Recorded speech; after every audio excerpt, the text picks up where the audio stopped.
ഇറാനെതിരെ US. President Donald Trump നടത്തുന്ന സൈനിക നീക്കത്തിന് അമേരിക്കൻ സെനറ്റിന്റെയും പിന്തുണ ലഭിച്ചിരിക്കുകയാണ്.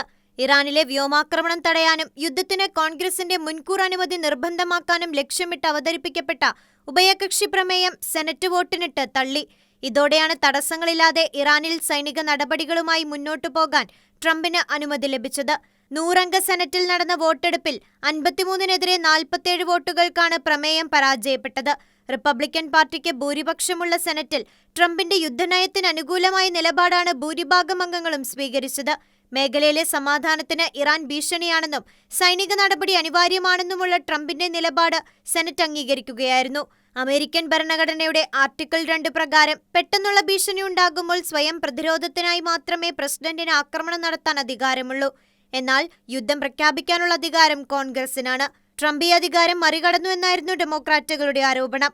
ഇറാന്റെ ഭാഗത്തുനിന്ന് പെട്ടെന്നുള്ള ആക്രമണ ഭീഷണി ഉണ്ടായിരുന്നതിന് ഒരു തെളിവും ഹാജരാക്കാൻ ട്രംപ് ഭരണകൂടത്തിന് കഴിഞ്ഞിട്ടില്ലെന്നും ഡെമോക്രാറ്റുകൾ ആരോപിച്ചിരുന്നു. International desk, Shekinah news.